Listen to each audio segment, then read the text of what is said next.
Assalamualaikum warahmatullahi wabarakatuh. Selamat sore, salam sejahtera untuk kita semuanya. Hari ini saya akan menyampaikan perkembangan kasus dan penanganan penyakit mulut dan kuku di Indonesia berdasarkan data yang telah dihimpun pertanggal 10 Agustus 2022 dari 37 provinsi. Kasus PMK telah teridentifikasi di 24 provinsi. Baru-baru ini terjadi penambahan kasus di Kalimantan Timur yang berbatasan dengan Provinsi Kalimantan Tengah dan Kalimantan Selatan, di mana dua provinsi tersebut telah lebih dahulu tertular PMK. Penambahan kasus juga ditemukan di Sulawesi Barat yang berbatasan dengan Sulawesi Selatan sebagai provinsi yang terlebih dahulu tertular PMK. Melihat dari kondisi tersebut, penambahan ini akan dapat terus terjadi jika pembatasan dan pengetatan lalu lintas antar daerah zona merah dan hijau tidak diterapkan secara tepat. Di Kalimantan Timur, penambahan kasus terjadi di dua wilayah administratif, yaitu Kabupaten Pasir dan Penajam Pasir Utara. Sementara di Sulawesi Barat terdapat kasus PMK di satu wilayah administratif, yaitu Kabupaten Mamasa. Upaya penanganan langsung dilakukan dengan melakukan potong bersyarat dan pengetatan tindak pengamanan biosecurity untuk memutus mata rantai penyebaran virus PMK di dua provinsi tersebut. Pemerintah melalui Satgas Nasional Penanganan PMK juga menghimbau kepada otoritas di provinsi dan kabupaten kota yang berstatus zona hijau untuk melakukan pengawasan yang ketat pada lalu lintas hewan ternak dan produk segar hewan agar wilayahnya terjaga dari penularan PMK dari wilayah merah. Bagi pemerintah daerah provinsi dan kabupaten kota yang wilayahnya termasuk zona hijau, untuk segera membentuk Satgas sebagai langkah mencegah penularan penyakit di daerah hijau. Selanjutnya, berdasarkan hasil rapat koordinasi yang telah dilakukan antar kementerian, telah disepakati bahwa terdapat beberapa definisi istilah yang digunakan untuk menggambarkan kondisi penyakit PMK. Pertama, sakit merupakan sakit terkonfirmasi yang menjelaskan hewan terkonfirmasi PMK secara klinis oleh dokter hewan dengan atau tanpa menyertakan hasil pengujian laboratorium menggunakan metode RT-PCR atau ELISA NSP. Selain itu, untuk zero reported case adalah status yang diberikan pada suatu daerah yang sudah tidak melaporkan adanya penambahan kasus sakit PMK selama 1 bulan berturut-turut disertai dengan hasil surveillance aktif minimal 2 kali. Provinsi zero reported case kemudian akan masuk dalam zona putih.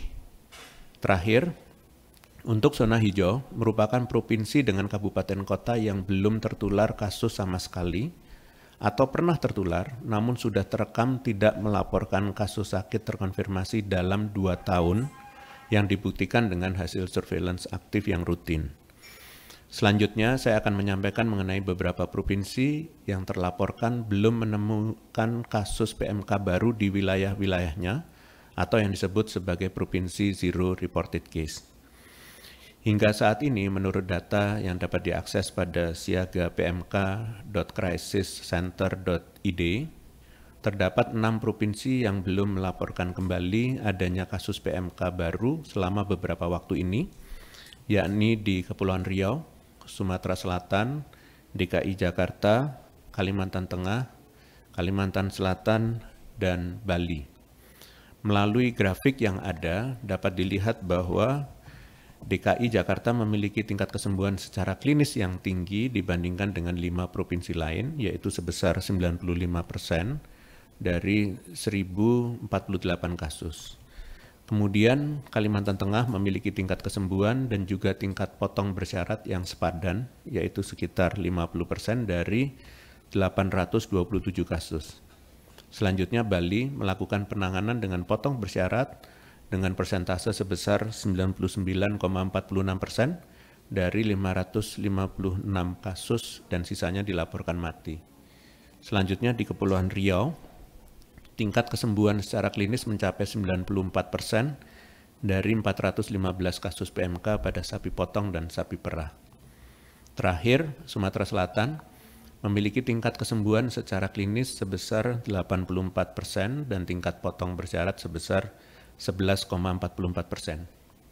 Kami menghargai semangat pemerintah provinsi dan kabupaten kota dalam menekan pertambahan kasus PMK di wilayahnya masing-masing. Namun, kita semua tidak boleh lengah dan harus terus memantau serta memastikan penambahan kasus baru betul-betul tidak terjadi. Untuk itu, dalam rangka menuju pembebasan daerah-daerah tertular PMK sesuai dengan kriteria yang ditetapkan oleh Organisasi Kesehatan Hewan Dunia atau WOA, kami mendorong agar pemberian status provinsi Zero Reported Case agar dilakukan sesuai dengan ketentuan yang telah ditetapkan. Pemberian status provinsi Zero Reported Case baru dapat diberikan jika suatu daerah tidak melaporkan adanya kasus PMK baru selama 1 bulan dengan dilengkapi data surveillance aktif sekurang-kurangnya 2 laporan dalam 1 bulan tersebut, serta didukung dengan konfirmasi hasil pemeriksaan laboratorium. Kami juga menghimbau kepada Satgas di lapangan untuk selalu melakukan pengamatan yang teliti guna menemukan ternak-ternak dengan gejala klinis mirip PMK dan melaporkan setiap terjadi penambahan kasus baru PMK. Sementara kami terus berupaya meningkatkan akurasi sistem pelaporan kasus yang ada, petugas pengumpul data di daerah diharapkan terus melakukan sinkronisasi data manual dan digital, termasuk dengan data yang dikumpulkan oleh petugas unsur TNI dan Polri. Hal ini menjadi penting agar informasi yang disampaikan ke publik menjadi akurat dan betul-betul mendeskripsikan perkembangan penanganan kasus PMK di lapangan. Kemudian kami informasikan bahwa strategi testing dengan 3 kebijakan yaitu sebagai upaya diagnostik PMK, yang kedua memastikan lalu lintas ternak dan produk asal hewan aman PMK, serta surveillance PMK agar segera berjalan. Testing yang dijalankan untuk mengkonfirmasi virus nantinya akan menggunakan metode RT-PCR sesuai dengan World Organization for Animal Health atau WOA, Terrestrial Manual tahun 2022, sedangkan metode ELISA NSP juga dapat digunakan dengan peruntukan mendeteksi antibodi terhadap protein non-struktural atau NSP virus PMK. Pemerintah telah menargetkan kuota testing sebanyak kurang lebih 345.000 sampel berlandaskan 3 kebijakan yang ada demi memastikan pengendalian wabah yang maksimal dan memberikan perlindungan terbaik bagi hewan ternak rentan PMK. Kegiatan testing akan dilakukan di 12 laboratorium yang ditunjuk oleh Kementerian Pertanian sesuai dengan Keputusan Menteri Pertanian nomor 560 KPTS PK 300 M72 tahun 2022 tentang penetapan laboratorium veteriner untuk pemeriksaan dan pengujian penyakit mulut dan kuku. Selanjutnya, 27 laboratorium di bawah koordinasi Badan Karantina Pertanian Republik Indonesia masih dalam masa asesmen untuk dinilai kesesuaian sarana prasarananya dalam memeriksa sampel PMK.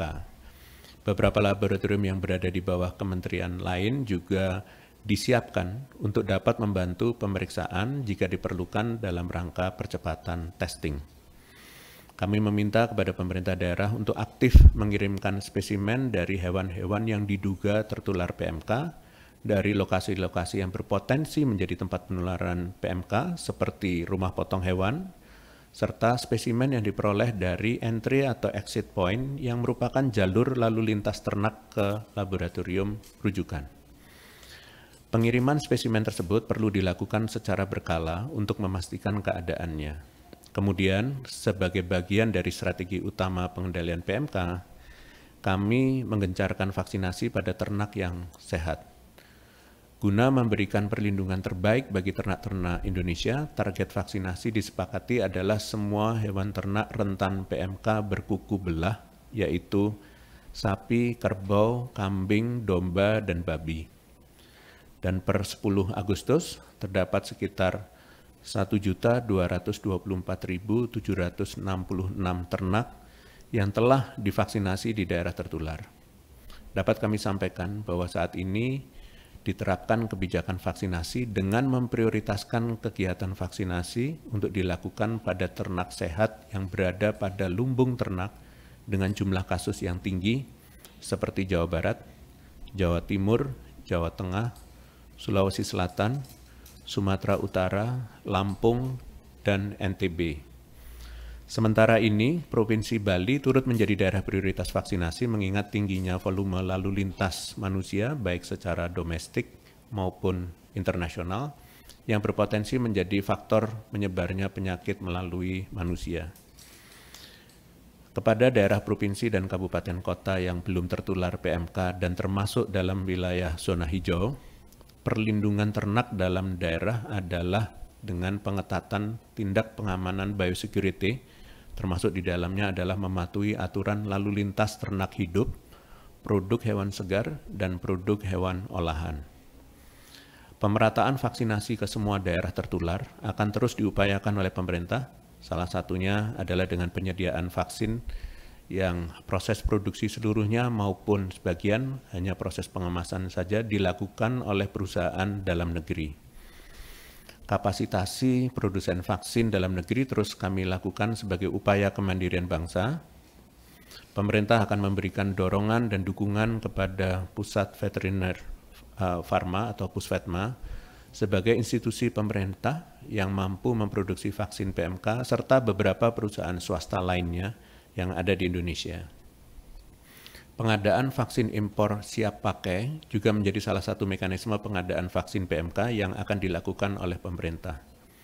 Dapat disampaikan bahwa vaksin siap pakai dari pengadaan lewat pembelian luar negeri ini akan datang di bulan Agustus dan September dengan jenis vaksin Aftomun, Kavax FMD, Aftogen Oleo, dan Aftosa. Kami juga memastikan bahwa kegiatan pengadaan vaksin dilakukan secara profesional, semua prosesnya jelas, transparan, dan akuntabel di bawah pengawasan dan kendali utama oleh Kementerian Pertanian. Dalam kesempatan ini kami kembali menghimbau kepada seluruh gubernur di provinsi dan bupati wali kota di kabupaten kota agar segera membentuk Satgas Penanganan PMK di masing-masing daerah serta menetapkan pejabat otoritas veteriner atau POV dalam rangka pencegahan, penanganan, dan pengendalian PMK. Kementerian Dalam Negeri akan memonitor pembentukan Satgas serta Kementerian Pertanian akan memonitor penetapan POV di masing-masing daerah. Pembentukan Satgas Penanganan PMK dan penetapan POV di daerah ini sangat penting untuk mendukung peningkatan kualitas pelaporan data perkembangan kasus PMK yang reliable.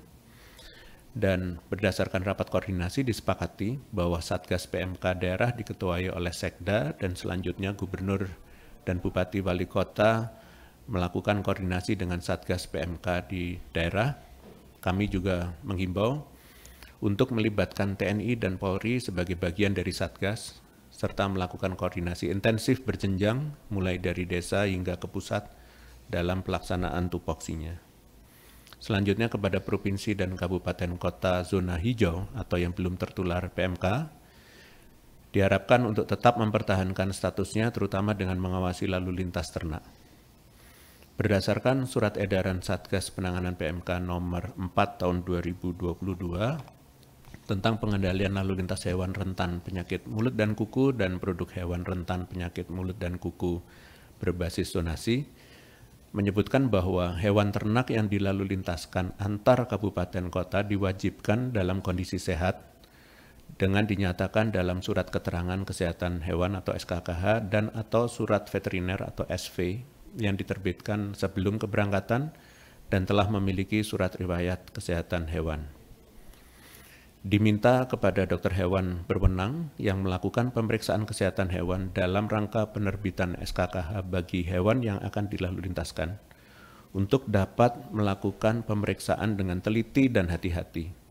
Kemudian, untuk daerah yang masih belum tertular, diharapkan dapat mengoptimalkan ternak yang ada di dalam kawasannya untuk pemenuhan kebutuhan produk hewan dalam wilayah sebelum memutuskan untuk melakukan pemasukan dari wilayah lain. Selanjutnya, saya akan menjabarkan perkembangan pembentukan Satgas PMK di tingkat provinsi dan kabupaten kota. Berdasarkan surat edaran Satgas Penanganan PMK nomor 1 tahun 2022 tentang pembentukan Satuan Tugas Penanganan Daerah, Satgas PMK perlu melibatkan seluruh komponen pentahelix berbasis komunitas yang meliputi unsur pemerintah termasuk TNI Polri, swasta, akademisi, asosiasi, masyarakat, dan media. Dapat kita lihat bersama di pemetaan bahwa hanya Jawa Tengah, Jawa Timur, dan Bali yang provinsi dan seluruh kabupaten kotanya telah membentuk Satgas PMK dan menetapkan POV. Sementara, Provinsi Daerah Istimewa Yogyakarta, Aceh, Kepulauan Riau, Jawa Barat, Riau, Nusa Tenggara Barat, Banten, Sumatera Selatan, Jambi, Sumatera Utara, Sulawesi Selatan, dan Lampung, sebagian kabupaten kotanya telah membentuk Satgas PMK, namun belum semuanya menetapkan POV. Kemudian provinsi di NTB, seluruh kabupaten kotanya telah menetapkan POV, namun belum semuanya membentuk Satgas PMK. Selanjutnya, saya akan menyampaikan provinsi yang sebagian kabupaten kotanya telah menetapkan POV, yaitu Kalimantan Barat, Jawa Barat, Kepulauan Riau, Kalimantan Selatan, Daerah Istimewa Yogyakarta, Aceh, Lampung, Sumatera Barat, Kalimantan Utara, Banten, Kalimantan Timur, Kalimantan Tengah, Gorontalo, Riau, Nusa Tenggara Timur, Sulawesi Selatan, dan Sumatera Utara. Sementara itu untuk provinsi yang sudah menetapkan POV tapi belum membentuk Satgas PMK yaitu Gorontalo, seluruh provinsi di Pulau Kalimantan, dan Nusa Tenggara Timur. Sebaliknya, provinsi yang sudah membentuk Satgas PMK tapi belum menetapkan POV yaitu seluruh kabupaten kota di Provinsi Jambi. Perlu menjadi perhatian, masih terdapat wilayah-wilayah tertular PMK yang sama sekali belum membentuk Satgas PMK daerah dan menetapkan POV seperti Provinsi Bangka Belitung, Bengkulu, DKI Jakarta, Sulawesi Utara, Sulawesi Tengah, Sulawesi Tenggara, Sulawesi Barat, Maluku, Maluku Utara, dan seluruh provinsi di Pulau Papua. Padahal saat ini kita berada dalam situasi darurat dan pembentukan Satgas serta penetapan POV merupakan salah satu langkah penting dalam mengendalikan wabah ini.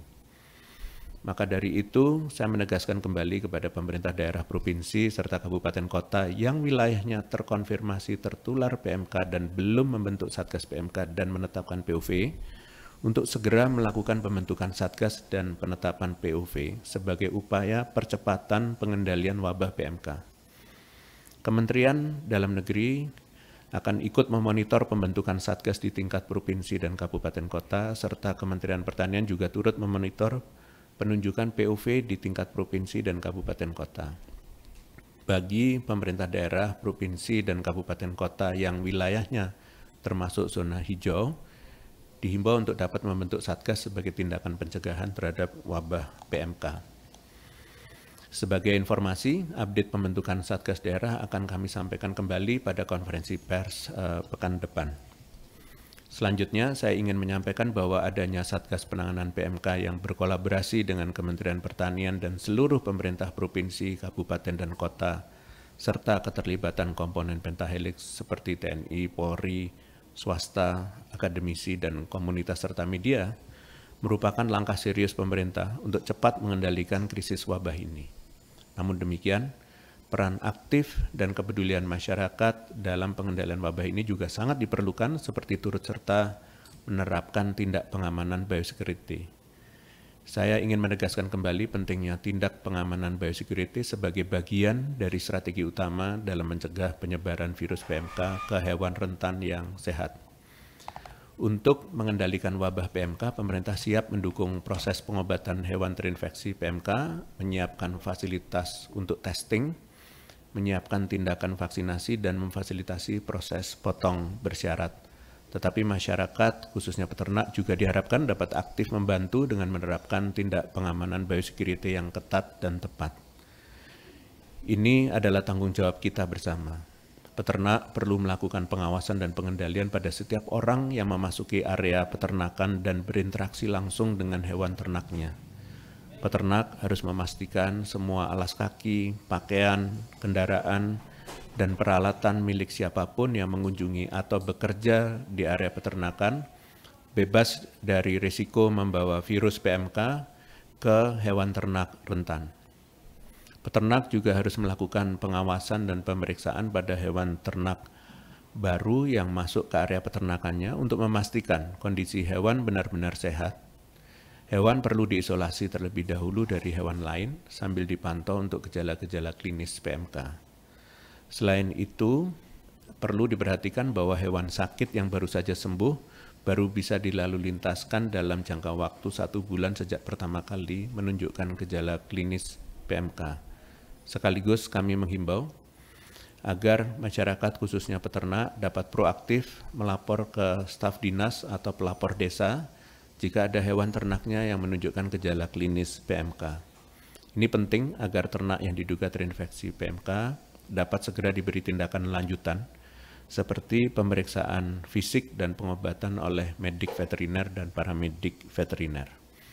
Selanjutnya, saya ingin menyampaikan bahwa baru-baru ini di lapangan masih ditemukan adanya pihak-pihak yang mencari keuntungan pribadi di tengah merebaknya wabah dan mereka berisiko turut menjadi penyebar PMK ke daerah yang belum tertular seperti pada kasus PMK di Kabupaten Pasir, Kalimantan Timur. Tentu saja kami tidak ingin hal semacam ini kembali terjadi, apalagi di wilayah-wilayah yang termasuk zona hijau dan kuning. Oleh karena itu, kami menghimbau kepada Satgas di daerah provinsi, kabupaten, dan kota, serta petugas di entry atau exit point untuk melakukan pengawasan yang ketat terkait lalu lintas hewan ternak dan produk segar hewan ternak. Ini penting untuk menghindari risiko keluar masuknya hewan yang terinfeksi PMK ke wilayah-wilayah zona hijau atau kuning yang sekarang masih terkonfirmasi bebas dari PMK. Dan sebagai penutup, saya akan menyampaikan beberapa update terkait penanganan PMK di Indonesia. Kami ingin menyampaikan bahwa sampai saat ini telah ada 8.540 ternak yang dipotong bersyarat. Pemerintah telah menyiapkan skema bantuan untuk peternak yang ternaknya terdampak PMK dan merujuk kepada SK Dirjen PKH Kementan nomor 08048 KPTS PK 300 FO 7 2022, peternak yang hewannya terdampak PMK akan mendapatkan bantuan dengan besaran masing-masing untuk sapi atau kerbau sebesar 10 juta rupiah, kambing atau domba sebesar 1,5 juta rupiah, dan babi sebesar 2 juta rupiah.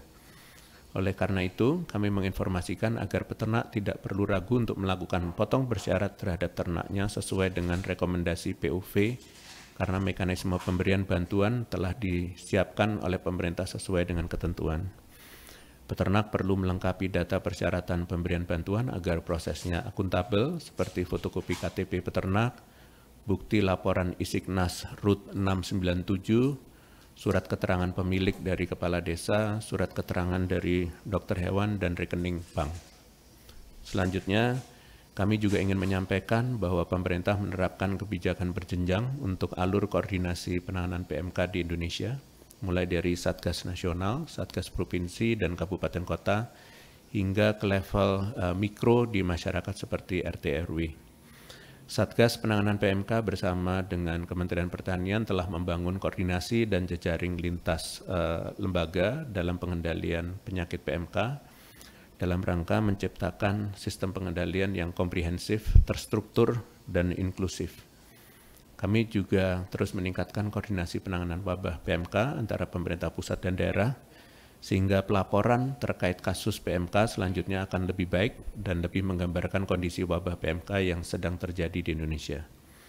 Hal tersebut mungkin akan berimplikasi pada kenaikan angka kasus PMK, namun hal tersebut sekaligus menggambarkan penanganan wabah PMK yang semakin hari semakin baik. Demikian konferensi pers hari ini, saya lanjutkan dengan tanya jawab media. Terima kasih. Mohon izin Prof. Pertanyaan pertama dari Natalia Santi, Australian Financial Review. Bagaimana perkembangan pembuatan vaksin PMK di dalam negeri? Berapa kapasitas produksi dan timeline-nya, dan di manakah pabriknya? Terima kasih pada Australian Financial Review. Bersamaan dengan pengadaan vaksin PMK siap pakai dari luar negeri yang sesuai dengan serotipe virus yang tengah beredar, pemerintah sedang mendorong kemampuan produksi vaksin PMK dalam negeri berdasarkan serotipe virus PMK yang beredar di Indonesia. Produksi vaksin dalam negeri melibatkan pemerintah dan peran swasta yang memiliki kapasitas produksi sekitar 2 juta dosis di tahun 2022. Selain itu, kapasitas vaksin produksi dalam negeri di tahun 2023 bisa meningkat sampai dengan sekitar 30 juta dosis.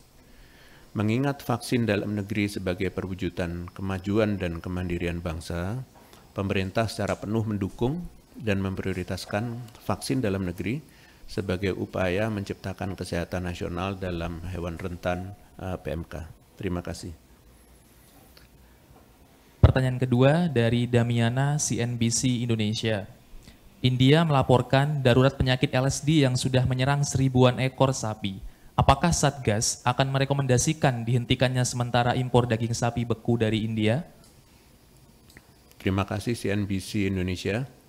Satgas sampai dengan saat ini berfokus dalam penanganan wabah PMK. Maka emerging diseases seperti lambskin disease atau LSD atau lainnya tentu juga akan menjadi perhatian kita agar jangan sampai masuk ke Indonesia. Baik, dengan demikian telah berakhir konferensi pers pada sore hari ini. Terima kasih atas perhatiannya. Wassalamualaikum warahmatullahi wabarakatuh.